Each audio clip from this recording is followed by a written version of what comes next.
deliver papunta sa bahay nila Pangulong Bongbong Marcos at Speaker Martin Romualdez. Mag-insert o magpasok ng 100 billion worth of projects sa BICAM. Sana po ay hindi nila ako mapatay bago ko mailabas ang lahat. Ginawa ko lang ang utos sa akin, pero ngayon, handa na akong harapin ang lahat. Ginagamit ng administrasyon ang buong resources ng bansa para tumahimik ako. That he will shoot me if I will talk. Gagamitin ako bilang panakipbutas sa kanilang kampanya laban sa korupsyon. Hindi na ako mananahimik, ilalabas ko ang lahat ng katotohanan. May resibo, may ebidensya, at may pangalan. Para sa bawat Pilipino, alam ko na buo ang galit ninyo sa akin ngayon. Nauunawaan ko rin kung bakit. Lalo na at malaki ang halagang nakataya. Pero bago kayo humusga, hayaan ninyong ipaliwanag ko ang buong katotohanan. Matagal akong hindi nagsalita dahil may direktang utos sa akin. Huwag nang bumalik ng Pilipinas at manahimik na lamang. Umalis ako noong July 19, 2025 para sa aking medical check-up. Nakaplanong bumalik pagkatapos ng SONA ni Pangulo.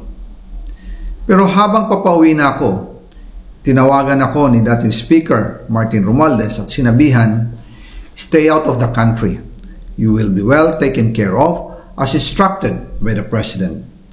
Noon naniniwala pa ako sa kanila, kaya't hindi ako bumalik. Tumikom ang aking bibig, sumunod ako, pero ang hindi ko alam, ang ibig pala nilang sabihin sa aalagaan ka namin ay gagamitin ako bilang panakipbutas sa kanilang kampanya laban sa korupsyon. Ginawa nila akong poster boy ng kanilang sariling kasinungalingan. Ngayon, hindi na ako mananahimik, ilalabas ko ang lahat ng katotohanan. May resibo, may ebidensya, at may pangalan. Nagsimula ito nung tumawag si Sekmina Pangandaman sa akin nung nag-umpisa ang BICAM process last year, 2024. Ang sabi niya, katatapos lang ng meeting nila ni Pangulo at may instructions na mag-insert o magpasok ng 100 billion worth of projects sa BICAM. At sinabi pa ni Sekmina, you can confirm with Yusek Adrian Bersamin dahil magkasama sila sa meeting ni Pangulong BBM noong araw na yon. Tinawagan ko po agad si Yusek Adrian Bersamin at tinanong ko kung may instruction nga ba ang Pangulo na magpasok ng 100 billion during their meeting. Ang sabi niya ay totoo nga po. Right after our conversation, tinawagan ko po si dating Speaker Martin Romualdez at nireport ko ang instructions ng Presidente to insert the 100 billion projects. At sinabi niya sa akin, what the President wants, he gets. After ng ilang araw, nag-set po ng meeting si Sekmina Pangandaman at Yusek Adrian Bersamin sa amin ni dating Speaker Martin Romualdez sa Aguado Building in front of Gate 4 ng Malacanang at nandun din po si Yusek Jojo Cadiz. During the meeting, binigay po ni Yusek Adrian Bersamin ang listahan na worth 100 billion. Tinanong ko po si Yusek Adrian kung saan galing ang listahan. Ang sagot niya, galing kay PBBM mismo at binigay niya ito mula sa brown leather bag. Nung sinabi po ni Yusek Adrian Bersamin, yung brown leather bag, naalala ko noong nasa Singapore kami right after the elections of May 2022 sa Hilton Hotel, kami ni dating Speaker Martin and PBBM habang pauwi at pabalik ng Pilipinas, hinabol ng PSG ang brown leather bag at ang sabi ni PBBM, maiwan na lahat, wag lang ang brown leather bag. Kaya naniwala ko na utos talaga ito ng Pangulo. Pagkatapos ng ilang araw, I informed sina dating Speaker Martin Romualdez, Sekmina Pangandaman, Yusek Adrian Bersamin, and Yusek Jojo Cadiz na kung pwede 50 billion lang ang ipasok sa program funds dahil so sobra ang DPWH funds versus sa DepEd. In practice, hindi pwede na mas malaki ang budget ng DPWH kaysa edukasyon. And yung balance na 50 billion, ilagay na lang sa unprogrammed funds for the 2025 budget dahil Office of the President din ang nagre-release ng lahat ng unprogrammed funds. Pagkatapos ng isang araw, tinawagan ako ni Sec Mina at sinabi ang mensahe ng Pangulo. Ipasok ninyo yan dahil pinangako na sa akin ni Speaker Martin yan at hindi na pwedeng baguhin. Kumbaga, ang utos ng hari hindi pwedeng mabali. Again, I informed the Speaker and asked clearance about the instructions ng Pangulo. At ang sabi niya, wala tayong magagawa.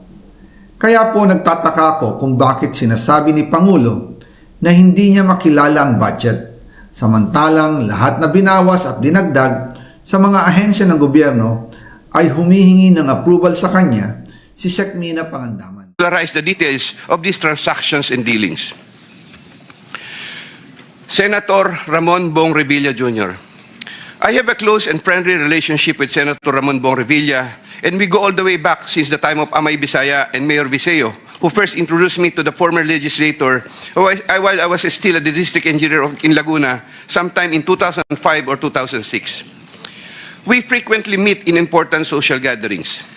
Senator Revilla later on became a godparent of two of my daughters, while I became a godparent to one of his children. When Senator Revilla was incarcerated, I visited him several times at the PNP Custodial Center at Camp Crame. Because of our close relationship, Senator Revilla had asked me for assistance on several matters which I can no longer exactly recall at the moment because this happened a long time ago, and I presently don't have records to help me reconstruct the events. Sometime in the third quarter of 2024, Senator Revilla and I met where he asked me for a list of projects for funding, ostensibly to help him in his national campaign. When Senator Revilla asked me about the percentage of the commitment, I suggested either 20 or 25, to which Senator Revilla said 25%. Soon thereafter, also in the third quarter of 2024, I asked then District Engineer Henry Alcantara to prepare a list of projects, which he subsequently gave to me. The said projects are enumerated in a list here to attach as Annex A. Moreover, still in the third quarter of 2024, I also asked then District Engineer, but later Regional Director for NCR, Engineer Gerard Opalencia, to prepare a list of projects which he subsequently gave to me. The said projects are enumerated in a list here to attach as Annex B. I had the list of projects totaling 1.5 billion submitted by Engineer Henry and Engineer Gerard, consolidated in one sheet of paper, and gave the same to Senator Villa in the third quarter of 2024. With respect to the projects under the NEP and HGAB, I followed this up with Secretary Manny Bonoan upon request of Senator Revilla, who would also follow this up with Yusek Cathy Cabral. The White House compound is the ancestral home of the Revillas with the large Blue Gate entrance at the time. Sometime in the last quarter of 2024, Engineer Alcantara collected the 25% commitment of about 125 million and informed me that the same was ready for turnover through Engineer Gerard Opalencia. Engineer Gerard Opalencia told me that the 25% commitment was already loaded in my vehicle. After receipt of the 25% commitment, which were packed in 6 cardboard boxes, each containing at least 20 million, and 1 paper bag containing 5 million, I called up Senator Revilla to inform him the same is ready to be turned over to him. Sometime December 2024, probably the Monday after my receipt of the commitment, my driver and I went to the residence of Senator Revilla. Upon reaching the area, I tried calling Senator Revilla, but he was not answering my call, so I waited. After waiting for approximately 1 hour at a nearby gasoline station, we were finally allowed inside the compound by the guard. Once inside, we parked the vehicle, and shortly upon alighting, I saw Senator Revilla at the terrace. I walked over to Senator Revilla for a casual talk. While the boxes were being unloaded, Senator Revilla and I talked for about 20 to 25 minutes. I asked him, "Sen, bakit hindi ka nangangampanya?" Senator Bong replied, "Okay naman pare, maganda results ng survey. Relax muna." The personnel of Senator Revilla helped in unloading the boxes. After the delivery of the commitment, I headed back to Manila. Sometime late January or February 2025, in relation to a list of projects submitted by Engineer Gerard Opalencia, Senator Revilla called me to follow up on the status of the commitment. About a week later, sometime February 2025, I informed Senator Revilla that the same was ready for turnover. Before the start of the campaign period for national elective positions, I directed one of my aides to deliver commitment amounting to 250 million to the residents of Senator Revilla at the White House compound, Aguinaldo Highway, Bacoor, Cavite. Senator Nancy Binay. Carlin Yap Villa is the aide of Senator Nancy Binay, who transacted with me regarding the latter's projects and commitment. If I recall correctly, I first met Carlin in the year 2018 during the budget season at the Senate. Eventually, sometime 2019, Yusek Trigib Olivar, whom I knew very well, endorsed Carlin to me. From then on, Carlin would contact me directly to follow up the status of different matters. Sometime fourth quarter in 2022, Carlin, claiming to act on behalf of Senator Binay, asked my help for the transfer of an assistant district engineer in Mindanao to another district, a request which I endorsed to Sec. Bunoan. Sometime during the third to fourth quarter of 2022, Carlin requested on behalf of Senator Binay for a list of projects worth around 1.882 billion with 12% commitment. The said projects are enumerated in a list here to attach as Annex C. I got 3% of 1.882 billion. I prepared a list of projects within my area of jurisdiction with the help of DPW's officials, but could not recall at this time exactly who among them gave me the list. But I can recall that it was Engineer Manny Bulusan who coordinated the collection of the commitment. Eventually, during the first quarter of 2023, the commitment was delivered to Carlin for Senator Binay in several tranches in Makati and Quezon City. But I could not recall at this time the details of the deliveries, but I undertake to submit additional information thereon. Sometime last quarter of 2023, Carlin again asked for Senator Binay a list of projects for inclusion and funding under the 2024 GAA, which I provided with the help of Engineer Gerard Apulecia and Engineer Henry Alcantara. The total list of projects initially amounted to 2.5 billion, but which was reduced to 1.672 billion. The said projects are enumerated in the list here to attach as Annex D. Apparently, some individual or group offered Senator Binay a higher amount of commitment of 15% instead of the previous 12%, with the promise that the commitment would be released much earlier. Yusek Trigib learned about the plan to transact with this individual or group, and I was informed by Yusek Trigib that he confronted Carlin and said to her, "Bakit nyo binabawasan ng kay Robert? Siya din naman ang nilalapitan ng mga yan pagka nagkakaproblema." However, sometime later part of December 2023, Carlin called me and requested for a 50 million advance for Senator Binay's use for the holiday season because the individual or group was unable to deliver on their promise, and which I then helped to fix. Thereafter, Carlin told me that Senator Binay was expecting an increase in the commitment from 12 to 15%, which I agreed to fulfill. I did not get any percentages from the aforementioned projects worth 1.672 billion, but I was reimbursed the 50 million which I earlier advanced. I was nurturing goodwill with Senator Binay by fulfilling the commitment. Sometime 2024, Carlin requested me to relay to Sec. Bunoan Senator Binay's request for some allocation under the NEP, which I did. Sec. Bunoan allocated 500 million for Senator Binay under the NEP for 2025, which I relayed to Carlin. Carlin told me to prepare a list of projects for the 500 million allocation. I then asked a list of projects from Engineer Henry and Engineer Gerard worth 500 million, which I then submitted in person with Sec. Bunoan, who then told me he will instruct Yusek Cabral to include the same in the NEP. The list of projects was included in the NEP for 2025. The said projects are enumerated in a list here to attach as Annex E. Likewise, sometime in the last quarter of 2024, Carlin for Senator Binay asked for a list of projects to be included in the 2025 GAA. I then directed Engineer Henry and Engineer Gerard Apulecia to prepare a consolidated list of projects. I submitted a list of projects totaling 3 billion to Carlin, but only approximately 2.6 billion was included. The said projects are enumerated in a list here to attach as Annex F. After these projects appeared in the GAA, Engineer Bulusan, Engineer Apulecia, and myself collected, raised, and prepared the 15% commitment, which was all turned over to me. There were difficulties in collecting the commitment as there were contractors, congressmen who did not give amount considering the issue of for later release projects totaling approximately 80 million more or less, which I had to advance. Despite this total commitment collected and raised for Senator Binay was 15% of 1.2 billion or around 468 million more or less. I earlier mentioned that the 37 million more or less was delivered at Horseshoe Village, Quezon City, which refers to the amount collected by Engineer Henry Alcantara. But upon full recollection, there were two deliveries.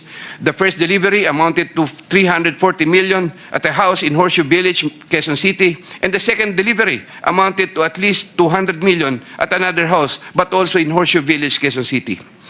After the second delivery, Carlin told me, "Kinuha na ni Sir, salamat raw. Hindi ka raw kakalimutan sa Makati." The Sir refers to the husband of Senator Binay. Senator Chis Escudero and Maynard Ngu. I met Maynard Ngu at the Manila City Hall during the term of Mayor Erap, and while I was the city engineer of Manila sometime in 2013. Maynard Ngu is a familiar figure in the social political circles, as he would be handling substantial donations to politicians during election season, including the distribution of mobile phones. During the 2022 national elections, Maynard Ngu approached me and asked for help in raising campaign funds. I and other DPWH officials assisted Maynard Ngu in raising campaign funds. These frequent interactions with Maynard Ngu at the court helped me in building our mutual trust with each other, especially in favor of Senator Escudero, whose interest Maynard Ngu was actively promoting.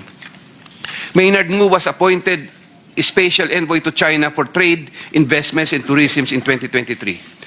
When Senator Chis Escudero became Senate President in 2024, Maynard Ngu approached me and asked for a list of projects for Senator Chis Escudero. Thereafter, sometime November 2024, I asked Engineer Opolencia to prepare a list of projects for Senator Chis Escudero following my conversation with Maynard Ngu. Thereafter, Engineer Opolencia submitted to me a list of projects for funding. The said projects are enumerated in a list here to attach as Annex G. For the projects located in Valenzuela, Engineer Opolencia, through District Engineer Ruel Umali, collected the money for the commitment for Senator Chis Escudero. He delivered the commitment at Diamond Hotel. We saw each other at the Diamond Hotel, and Engineer Opolencia told me, nasa inyo na po, boss. When I asked my driver to confirm, the driver told me, nasa akin na po, okay na po. For the projects located in Marinduque, Engineer Opolencia, through Regional Director Ryan Altea, collected the commitment for Senator Chis Escudero. He delivered to me the commitment at Diamond Hotel. Engineer Opolencia called me and said, "May papadala ako sa inyo ngayon. Sa iyo ngayon, dadalhin na lang po sa Diamond." Later, the driver told me, "Nasa akin na po, okay na po." Following a deeper recollection of the facts and checking with public records, I can now confirm that in addition to the Valenzuela and Marinduque projects, Engineer Opolencia also provided the list of projects for Oriental Mindoro and Quezon City. The complete list of projects for Senator Chis Escudero is worth 1.4 billion with 20% commitment. The said projects are enumerated in a list here to attach as Annex H. Sometime early 2025, I made the first delivery of 160 million for Senator Chis Escudero at the Cherry Mobile Building at Maynard Ngu in Apacible Street, Manila. Thereafter, early 2025, I made the second delivery of 120 million for Senator Chis Escudero, also at the Cherry Mobile Building of Maynard Ngu. Senator Jinggoy Estrada. I have known Senator Jinggoy Ejercito Estrada since I met Senator Jinggoy Estrada through the social circles of Senator Bong Revilla. We usually had encounters during social gatherings of people in the movie industry. We developed a close relationship. Sometime in 2010, when I was Assistant Regional Director of DPW's Region 4A, Senator Jinggoy was backing me to become a Regional Director. When I failed to become a regional director, I applied for the position of city engineer, and Senator Jinggoy was one of those who recommended me. When he was incarcerated, I would visit him, but sometimes together with then City Mayor Joseph Erap Estrada. Sometime in 2023, Senator Jinggoy requested Secretary Bonoan through me for projects worth 500 million. Secretary Bonoan agreed to give 450 million for the DPW's NCR building, which Jose Cabral included in the NEP for 2024 with an 18% commitment for Senator Jinggoy.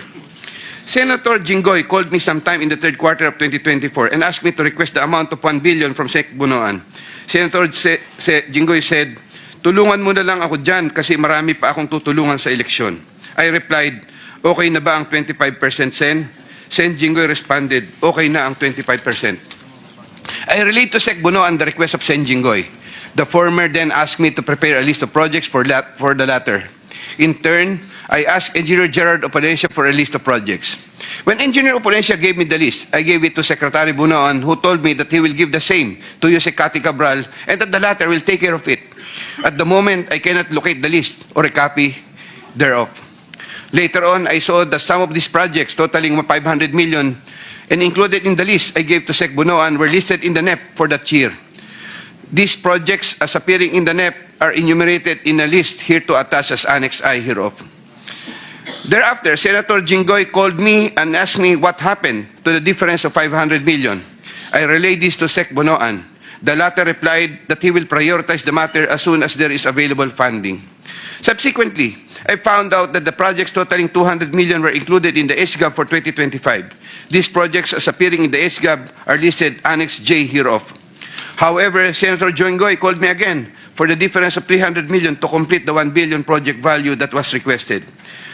During the BICAM, projects worth 750 million were again included in the projects to eventually form part of the 2025 GAA. The said projects are enumerated in a list here to attach as Annex K. The total budget for the projects which appeared in the 2025 GAA is approximately 1.45 billion, more or less. After Engineer Opulencia collected the 25% commitment, approximately 360 million, and delivered the same to Diamond Hotel in Manila. Thereafter, I tasked my driver to deliver the boxes to Sen Jinggoy at the Artiaga building in San Juan City. Senator Jinggoy personally confirmed to me his receipt of the commitment and thanked me for the same. During the 2024 budget hearing for 2025 GAA, Engineer Alcantara informed me that Senator Jinggoy gave him funding amounting to 355 million for Bulacan First DEO and 500 million from other districts in Bulacan and requested that he, Engineer Alcantara, prepare lists of projects.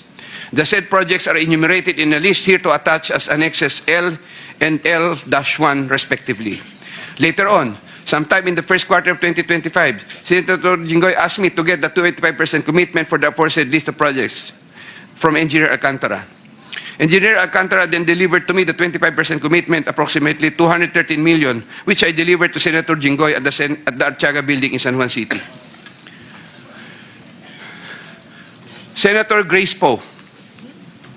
Sometime third quarter of 2024, J.Y. De La Rosa, a staff of Senator Grace Poe, requested Sec Bunoan through me if Senator Grace Poe can be accommodated in the DPW's NEP. Sec Bunoan told me there is a 500 million for Senator Grace Poe and instructed me to ask the Senator for a list of projects. J.Y. De La Rosa told me to coordinate the matter with Mrs. Patron, a contractor. Mrs. Patron told me to prepare the list. Upon my instructions, Engineer Gerard Opulencia submitted a consolidated list of the following projects, 1 in Laguna and 3 in NCR. These projects are indicated in the list here to attach as Annex M. Thereafter, the list of projects was included in the NEP by Sec Bunoan through Yusek Kati Cabral. Later on, the said projects appeared in the GAA for 2025. There was a 20% commitment collected for Senator Grace Poe. Mrs. Patron, a contractor, collected the commitment for Sen Grace Poe at Diamond Hotel from one of my aides. Congresswoman Mary Mitzi Mitz Kahayon Uy.